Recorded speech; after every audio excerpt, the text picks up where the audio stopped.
Yeah, that's how I had to start. Thanks for joining us for Talk Pittsburgh. We're starting with a little deep breath here because we made it. The weekend is almost here. I'm so excited. I was telling you, I was thinking about getting a fish sandwich today, but I don't know. I'm still not feeling so well. Yeah, the stomach bug got you down earlier. That'd be a good idea. I would take baby steps, maybe some toast, right? Okay, well, we have a lot planned for you today, including a look inside a busy fish fry on the south side. We're reuniting with the Cod Squad. Our Barry Pintar has been covering the fish fry beat all week, and so he's here to talk about all the hard work it takes to keep those fish fries running. Yeah, we can't wait to have a conversation with him. Plus, we're talking weekend reads of all genres. The Berg Book Baddies are back to share their picks for this month, but the ultimate decision is in your hands. And we're talking about a serious disease. Colorectal cancers are rising in younger adults. Think actor James Van Der Beek, who recently passed away at age 48. Well, today, 2 survivors from right here in Pittsburgh share their stories, plus the warning signs you can't ignore. And some big news for Team USA. Figure skater Alyssa Liu won gold at the Olympics last night. Congrats to her. She is the first woman to win gold for the United States since Sarah Hughes in 2002, and the first to medal since 2006. That's 20 years. And looking good doing it. And we want to say a big congratulations to the USA women's hockey team. Yeah, they won gold yesterday against their rivals, Canada.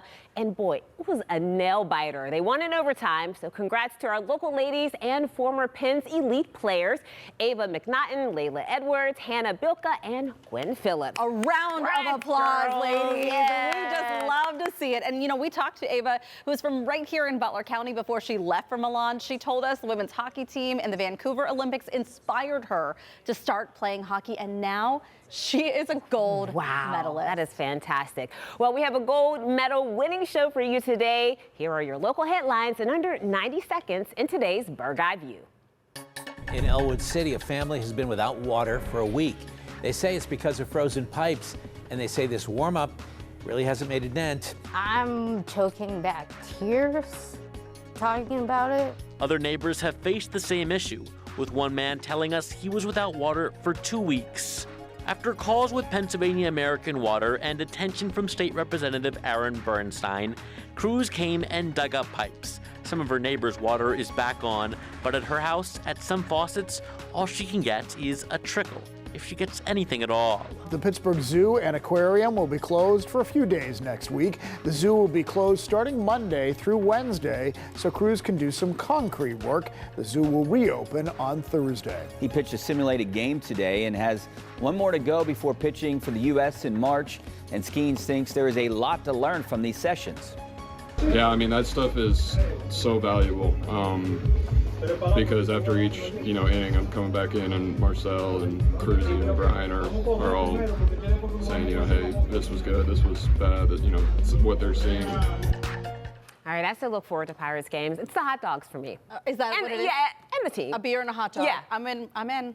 All right, well, it's the first Friday of Lent. Volunteers across the area are prepping the fryers, getting ready for a busy first Fish Fry Friday. And we all know this is a big deal here in Western PA. In fact, Barry Pintar has been reeling in the inside all week. He's been on fry duty for the last few days. He's joining us to talk more about the phenomenon. And I know we need like a walk-up song. We do, right? But I love fish fry talk. I'm just excited to talk about the fish fry. Okay. The chair's way back. You gotta scoot in. I want to be with y'all. Barry, listen, I got to see some of the stuff that you worked on this week. You were at Ascension Church in Ingram, hanging out with all of the volunteers. So what did you learn when you were there? The great thing about the fish fry is I think there's really 2 parts to it. There's the fish, and then there's the community gathering and the camaraderie, which is so important. Now, my big surprise, we got there at 3:30. They open at 4.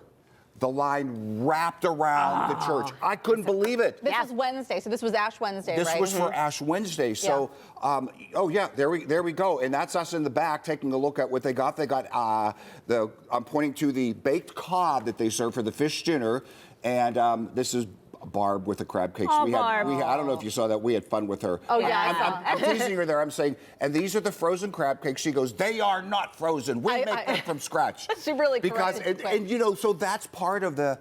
You know, I would even add, Heather, to your question, there's the camaraderie of the volunteers. Right. Yeah. There are tons of them, but when you go out to the hall or wherever people are sitting, tons of just the community. Look, those are all volunteers there in those purple. And can I point out those two? Look how young they are.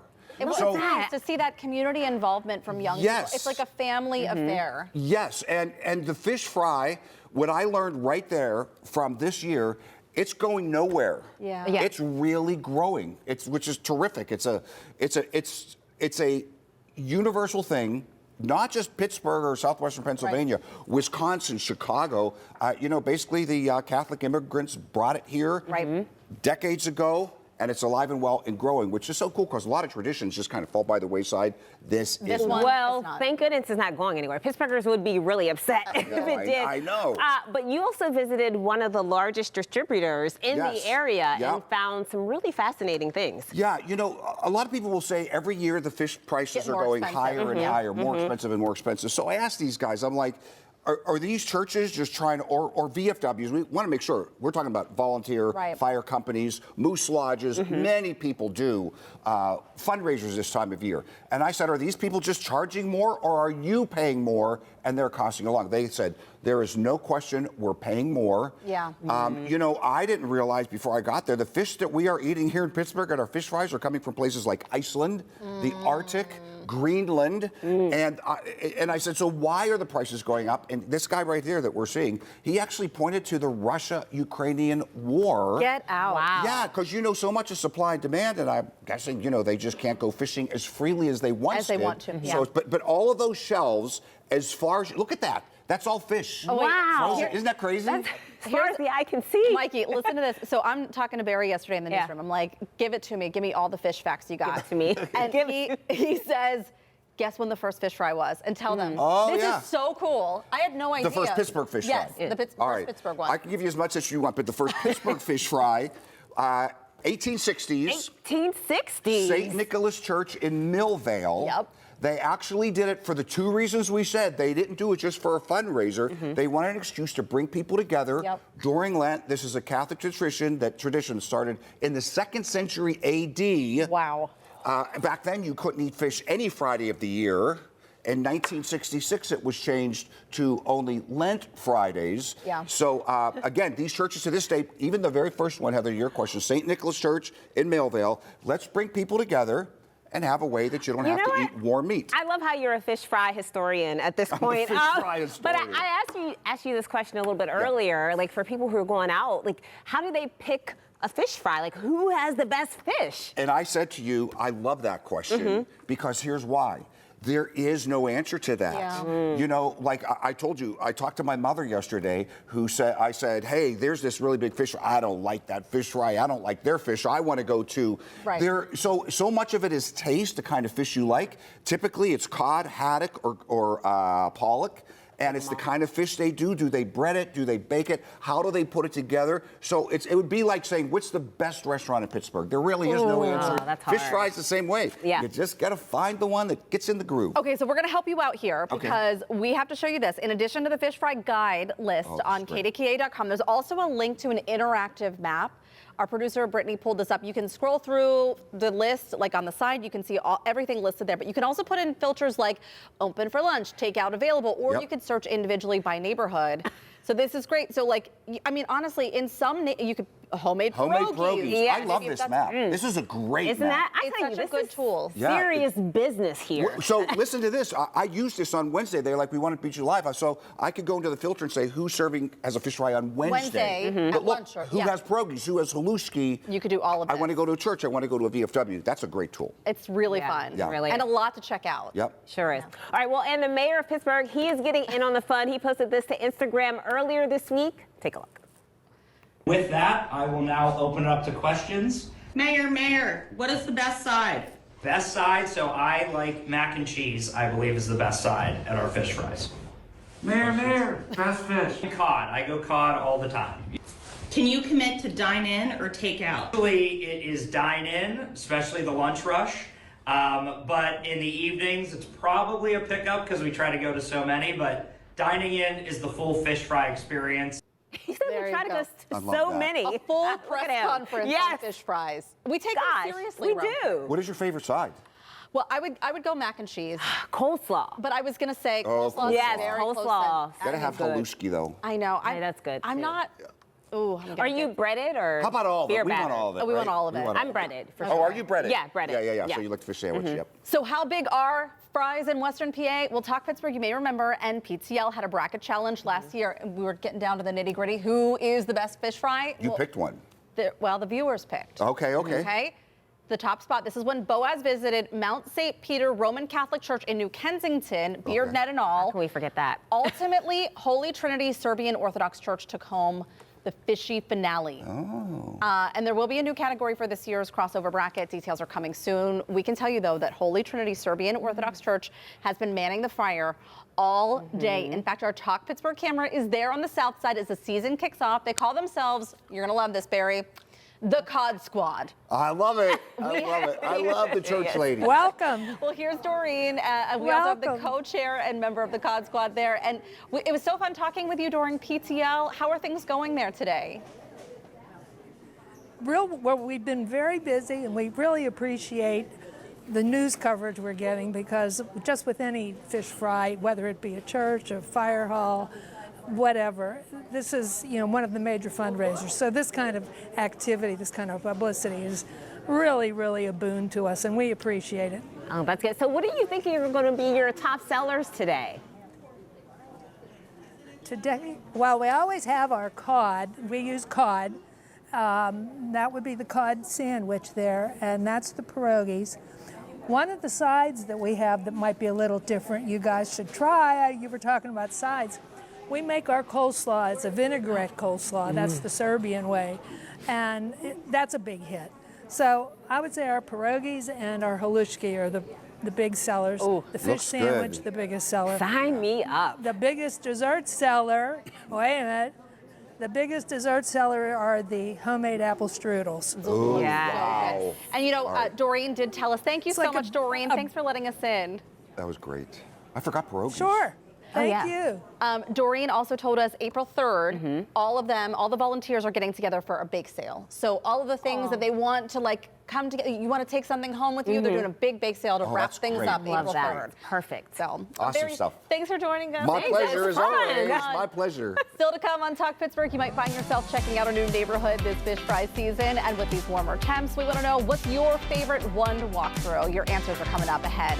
And Raise a Glass, our resident sommelier, is here with the ultimate accompaniment to, you guessed it, fried fish. And later, I've got your weekend popcorn plan, from a Canadian hockey comedy to a true crime story based in Louisville, and one inspirational story tackling the pressures of fame.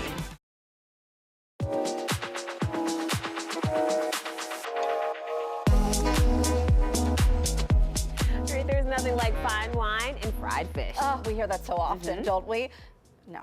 Sommelier Adam Kniezer is here with some pairings that go together like Pinot and Perch. We need a little help. Yes. For those with a finer palate who want to pair their wine with a fried fish, why not? I never knew such a thing existed.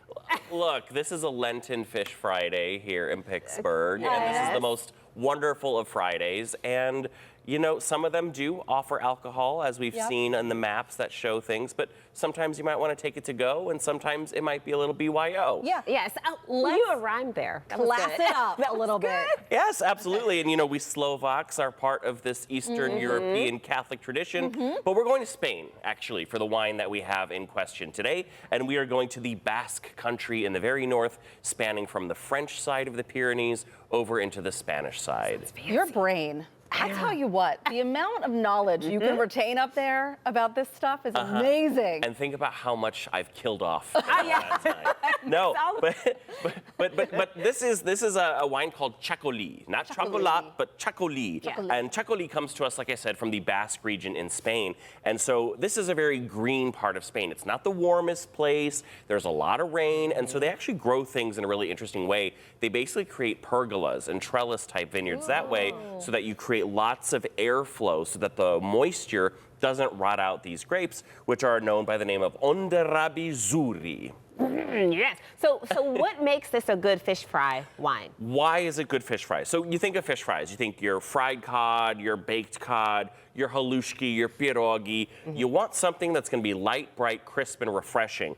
And this, as you can see in the glass, almost looks watery. There's barely any color to it, but when you smell it, it's very citrusy. That was the first thing I said to you. I was like, this smells amazing. Yes, it's like bright, it's citrus, it's lime. And when you take a sip of it. Oh, I love that. It is very citrusy. Bingo. And you'll notice it has almost like an effervescence to it, a sort of spritziness to it. It's not made like a deliberately sparkling wine, but they do retain a little bit of carbon dioxide, so it creates a little spritziness. And those bubbles, along with that really high acid, you feel how much you're salivating? It's like the sour, it's almost sour. It's sour. Yes. Think of this as kind of like the squeeze of lemon that you would put across the fish. I love it works in the same way as that type of foil. Well, and I know that you like to bring us some wines that people can find pretty easily. Yes. If you can't find this, what might be another alternative? Well, the good news right now is this is just one of 4 Chacolis currently available in the fine wine and good spirit stores. Good. Your best bet is to go to a premium collection store, however, whether that's the one in Shadyside, whether that's Fox Chapel. The premium collection stores are going to have them, and they're generally in the $20 range. But if you're unable to procure one of these Chacolis, look for other things that are light and bright and high acid, whether that's a Riesling, whether that's a Gruner Veltliner from Austria. You can even find Chablis from France, which are made of Chardonnay, but they don't have the weighty, round, oaky, kind of buttery things that we expect out of Chardonnay. It tastes familiar and yet completely new all at the same time. It's really good. This is something that you can have even by itself. This is a sort of like aperitif wine, but really it's lovely. big enough so that it can go with sort of your more robust courses at your fish fry, as well as all those delicious sides. By far. Cheers. One of my favorites. Cheers. Salud. Cheers. Salud. Cheers to that. All right, if you'd like to learn more about wine from Adam, we'll link you up to him on our website, kdka.com/talkpittsburgh. Next on the show, Trey is keeping an eye on this weekend's forecast. Hey. That's right, guys. I hope you didn't get too spoiled by all the warmth this week because we've got snow chances coming back. We're going to talk about this weekend setup and how long we could be dealing with this next wave of cold coming up.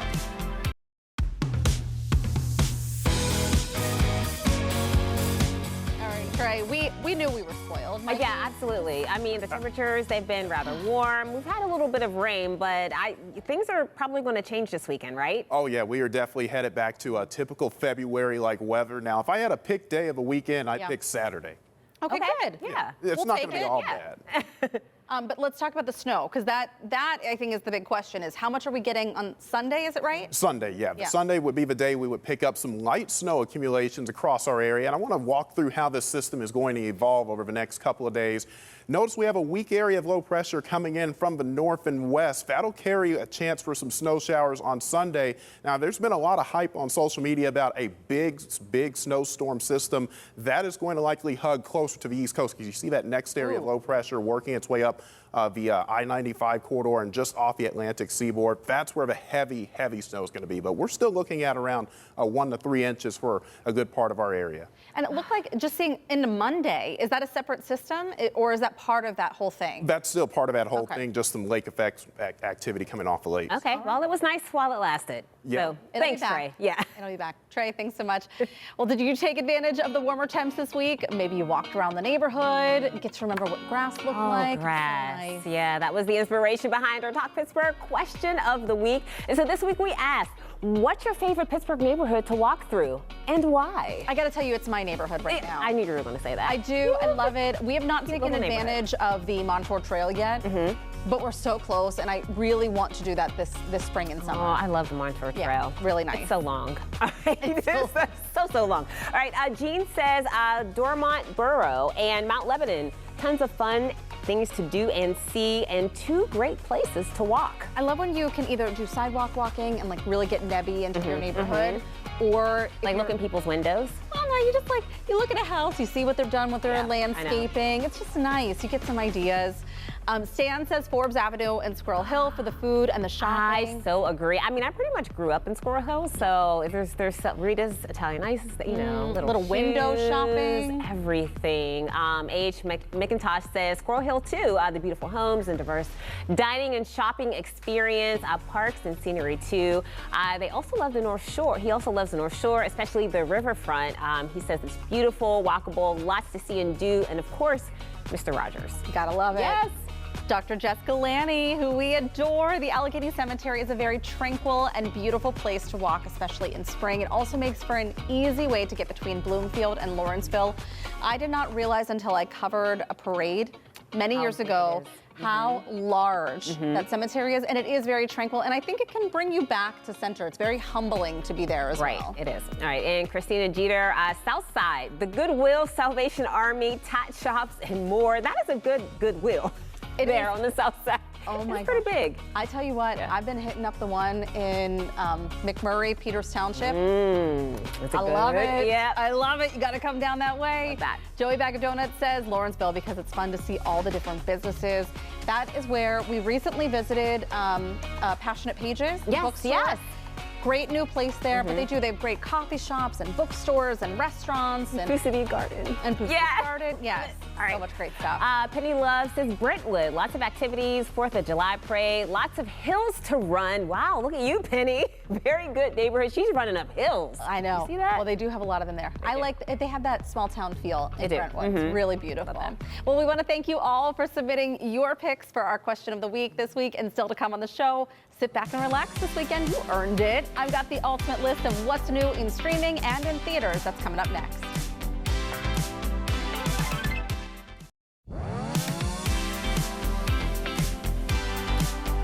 This is so perfect. We just talked about this. After a warm week, this weekend is getting chilly and a little damp, so Heather's got some picks to keep you warm on the couch or entertained in the theater. All right, so Heather, what made this week's popcorn plans? All right, Mikey, we are anxiously awaiting a slew of new releases next week, but we still have some good picks for you, starting with the latest season of Shoresy. It's a crackdown on hitting. You got us playing the European game now. Speed and finesse.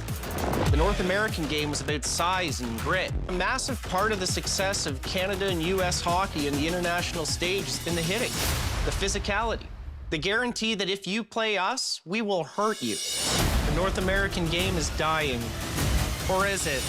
Ooh, did you love heated rivalry? Or maybe you just love a good hockey series. This Canadian series is a comedy and can be a bit raunchy too, following former player, now coach, Shoresy, who you just heard, encourages the fights on the ice. Season 5 will be available on Hulu starting tomorrow. Next up, a true crime in a quaint southern city. Take a look at Murder in Glitterball City. The murder in the house on 4th Street. Everyone knew about it. Hey, Dana. Everyone knew about it. I think I heard it from Hurricane, my drag mom. I found it fascinating. A dead body was found in the basement of a gay couple's house. From the very beginning, both Munt and Bannis blamed each other. I saw a knife in Jeff's hands. Joey had a knife in his hand. I'm not the one who killed anybody. I did not do this. Who is guilty here? Ooh, in this 2-part docuseries, there's a deep dive into, as you heard, the murder investigation where the couple is questioned. But as the New York Times writes, it uses a bizarre homicide case as a way to explore the subculture of a southern city. In this case, it's Louisville, Kentucky. Both episodes are now streaming on HBO Max. Now to the theaters. With the start of Lent this week, it is the perfect time for the release of a movie about spirituality and belief. Seems we find ourselves at the crossroads. They say sometimes you win some. The question is, sometimes you lose some. are we still headliner material? You got another hit cooking? This tour is your dream. It's our dream. I'm Tim. I'm Bart's warm-up. This is my first tour, you know? It's my first tour, too. When did Accountant Bart show up? I don't know, man. About the time I invited my diabetic kid along on this writer's block-inducing make-or-break tour. Worried I might break him. Or he just might fix you. This movie follows the success of the first I Can Only Imagine, and Bart Millard, who rose to fame but is now trying to deal with those pressures while also keeping his personal life together. It has a big cast too. John Michael Finley, Dennis Quaid, Milo Ventimiglia, and Trace Adkins, among others. There have already been some special screenings. It is in theaters right now. And that wraps up your popcorn plans for this weekend. Happy watching. All right, thanks so much, Heather. Now let's look at your weekend planner, starting with something for families. The Carnegie Library in East Liberty is hosting a family fun story time Saturday from 10:30 to 11 a.m. It's for kids 5 and under and their caregivers. The event is a great way to meet new people, develop literacy, and have some fun. Story time is free. Well, head to Bakery Square Saturday for some free, are you sensing a theme here? Yes, free yoga every Saturday morning from 10:30 to 11:30. You can take a yoga class on the lawn. Registration is required and you need to bring your own mat. We're going to have a link to the registration on our website. And this one's for the adults. Listen to live jazz, shop witchy vendors, and grab some vegan and gluten-free food tonight at Helltown Tap Room in the Strip. This one is also free. The fun starts at 7 p.m. tonight. Well, ahead on Talk Pittsburgh, we've got good news to share today, including a new aviation program and a big celebration at the Glass Center. Those stories when we return.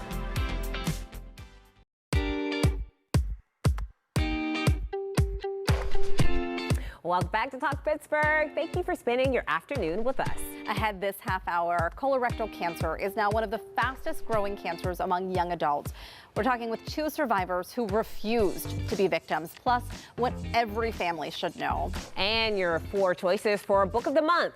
First, let's get into some good news that has us talking. Well, the Pittsburgh Glass Center is celebrating a big 25th birthday and a new space to go with it. The Garfield Arts Hub just opened a major expansion, which means more classes, more studio space, and more chances for the community to try glass blowing and other hands-on experiences. And if you've never been, it's one of those really cool places where you can actually watch artists create right in front of you. And in honor of their 25th anniversary, 3 shows are planned in the exhibit space. Now until April, you can see Gather Locally, which highlights the glass artists who live and create right here in the city. And inspiration is taking off. Hosanna House in Wilkinsburg is launching a new aviation education program aimed at opening doors to careers in flight and technology. Their first class, a 12-week hybrid course focused on drone training for adults, starts March 2nd. The program will be celebrated at a special reception next week featuring Delta Airlines First Officer Sean White, along with other aviation leaders, all honoring the legacy of Black aviators and inspiring the next generation. Families can even stop by for free weekend visits this month to check out flight activities and a special exhibit. And some good news for you, Heather. Oh, yeah. It's time to talk books. You know I love this. And joining me now is Jenny Gerhold from the Berg Book Baddies. It's always so good to see you.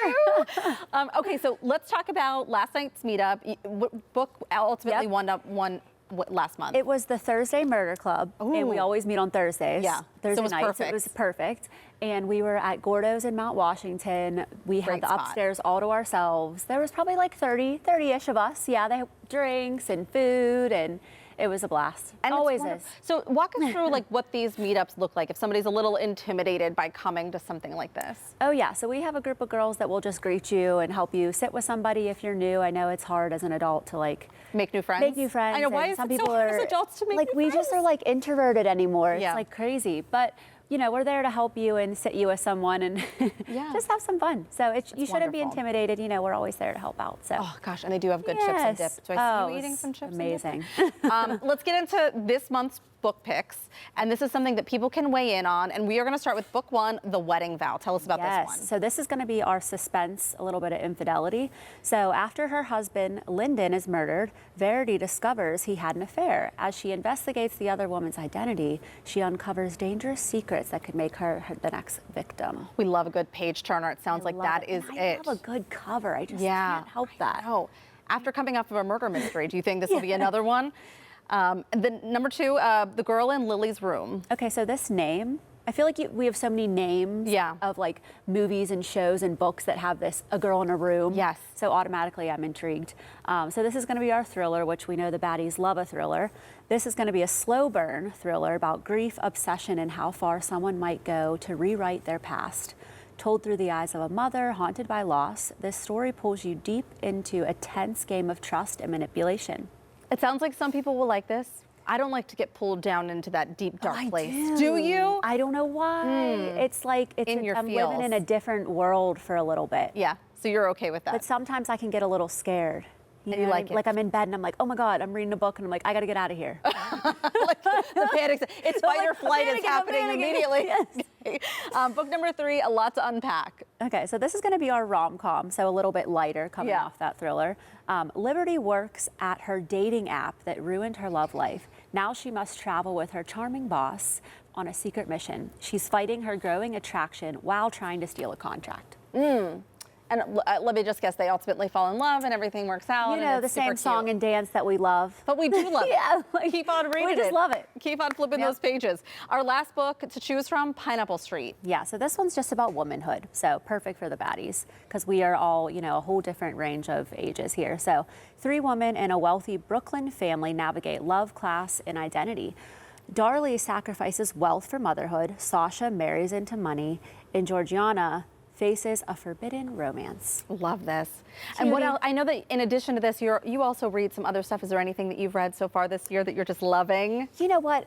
As much as the baddies love a thriller, I'm still reading thrillers. Yeah. It's crazy. Like I just can't help myself. We find our genre. That's what I keep telling Mikey. I'm like, you got to find your genre and then you're in. That's all you got to do. Exactly. I just can't help it. And then remind people, how do they vote if they want to get in on this? Yep. Later today, we will post all 4 of these books and you can go onto our Instagram and we post a poll and you just click on the book that you want to win. But we're actually thinking about in the next 2 months of doing something where we can post more on the genre. So because like I said, thrillers always win. So we thought maybe we would do only like 2 genres and you can pick from the 2. Oh, I see. So like only the books will be romance in the next couple months or only will be like rom-coms. So you kind of get away from a certain genre. Yeah, so you get just because we're getting really deep into the thrillers, which I love, but we're going to switch it up a little bit. Okay, so good. Stay tuned. You can vote for the next book of the month and find out more about the Berg Book Baddies and their meetups by heading to our website. Still to come on Talk Pittsburgh, we're checking in with Barry Pintar in the newsroom for your first look at the KDKA Evening News. And 2 survivors of one of the deadliest cancers in America. Next, why colorectal cancer is rising in younger adults, the warning signs you can't ignore, and the resilience that got them through it all. Talk Pittsburgh. We'll be right back.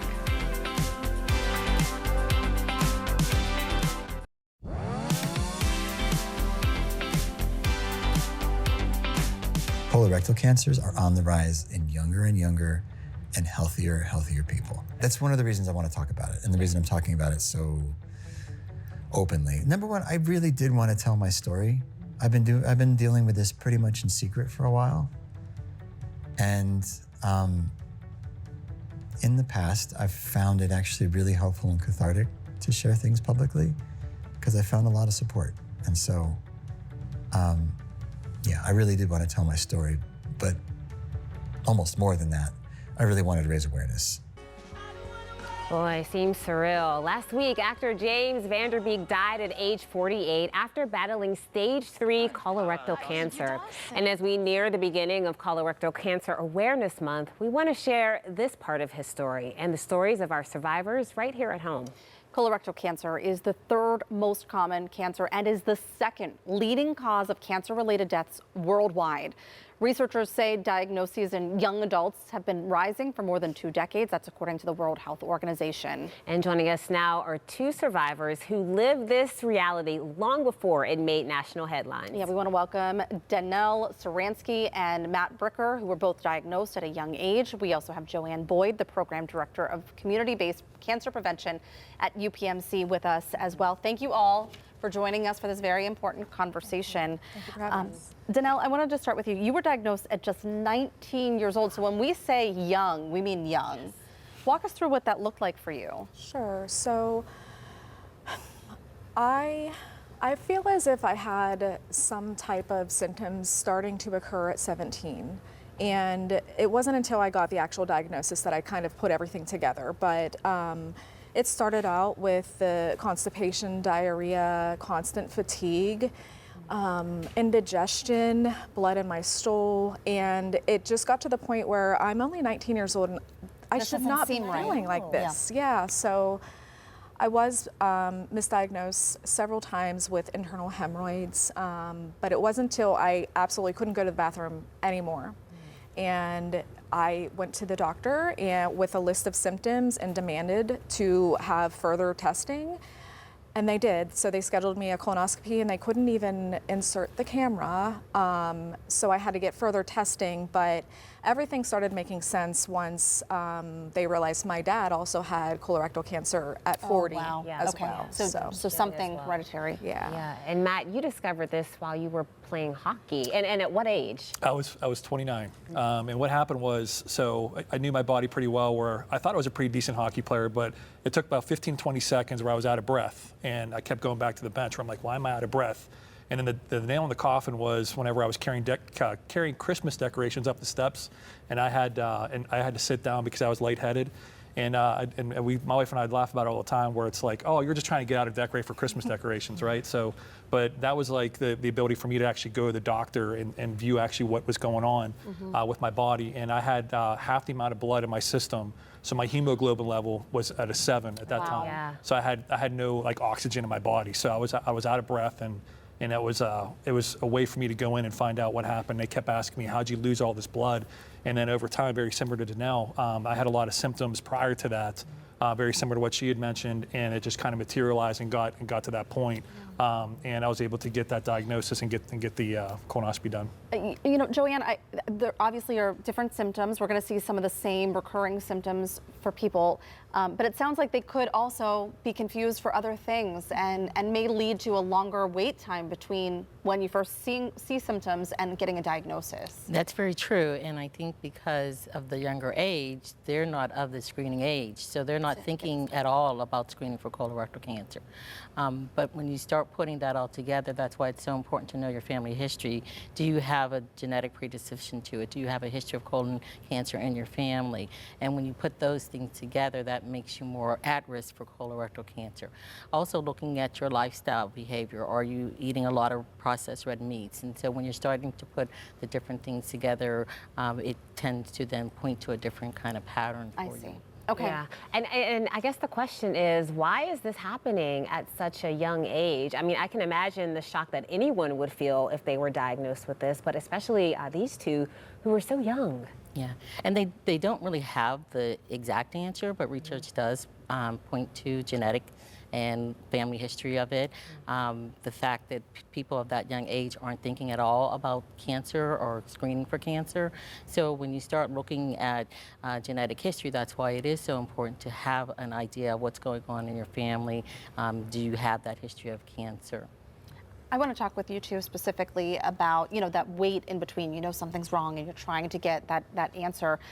Danelle, for you, it's really about advocating for yourself and as we just heard from Joanne, really knowing your body and knowing your family history. Absolutely. There's so many things that can happen mentally, physically during this time that you are that you're waiting for that diagnosis. And it's so frustrating because you feel as if you're being medically gaslit. Yeah. You feel as if, you know, what's going on with you isn't real. And so it's disheartening. So you really have to go in there and, like I said before, make sure that you are aware of your family history and you have that symptom or you have that list of symptoms and you really do have to advocate yourself. Unfortunately, yeah, sometimes people think that doctors are, and there's nothing, I'm trying to think of like the correct thing to say, politically correct, but. Well, it's hard because you're trying to piece everything together, you're trying to work through it, and yeah, you don't want to feel like you're being ignored or that your symptoms are being ignored, but sometimes it's this bigger picture that they don't have in front of them. Exactly. Yeah, and it's just being your own advocate, for sure. And I would imagine that when you got your diagnosis, that was a very tough moment. What would you say to people who are going through something very similar, Matt?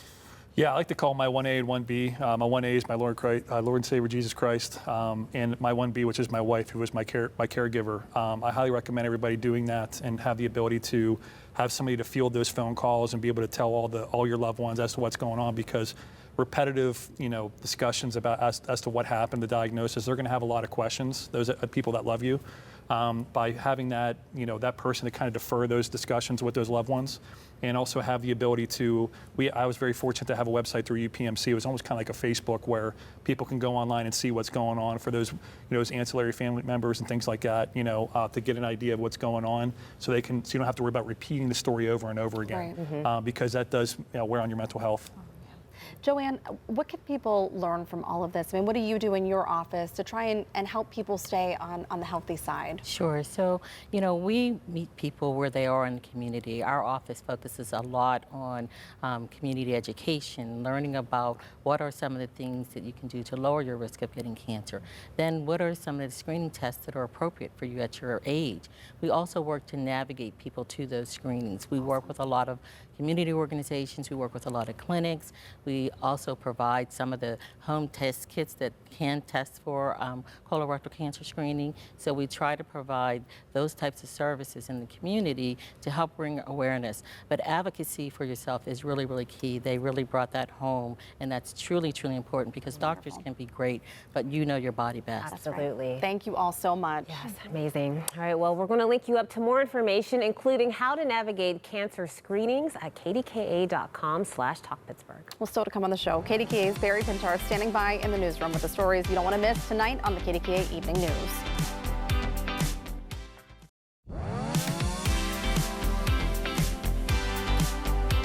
Taking a moment to find out what you can expect to see on KDKA TV News tonight at 4, 5, and 6. Yeah, Barry Pintar is in our newsroom with some of the stories our news team is working on. Barry? Yeah, good afternoon, Heather and Mikey. I traded in my sweater for the suit coat to tell you what's going on with the news today. So let's first talk about flooding concerns. There were concerns that if the snow melted too quickly, we could be threatened with damaging flooding. We escaped that threat, but another is very active right now. It's all the ice jams melting quickly on the Allegheny River. The biggest threat today is up near the I-80 area of the town of Emlenton. We're going up there to let you see for yourself what that entire northern area is dealing with. Next, that's to the north of the city of Pittsburgh, but what happens to those threats as you get closer to the heavily populated areas from I-80 down to the Golden Triangle? Preparations are underway to protect these southern areas as well. We'll tell you what they're doing. Finally, are you a lottery player? Are you looking for a new Pennsylvania lottery game to switch things up a bit? Well, a new one starts this coming Sunday that will, listen to this, pay out $1 million per year for the rest of your life. The game is called, you may have guessed it, Millionaire for Life, and there are other ways to win that game as well. We'll tell you all about that and what makes it different from the other lottery games like Powerball and Mega Millions, starting in just a few minutes on our newscasts. Are you two lottery players? Well, when you say $1 million for life, I think I am now. Yeah. The last time I played the lottery, it was years ago, and my big winnings were $50. Yeah, so no, it's $1 million per year for life. For the rest of your life. I'm in. Gosh. I know. It starts this Sunday. We'll give you all the lowdown on how to get it. You know somebody who will have a ticket. That's Thanks, right. Barry. All right, still to come on Talk Pittsburgh, we're wrapping things up with another quick look at your forecast and what we're chatting about on tomorrow's show.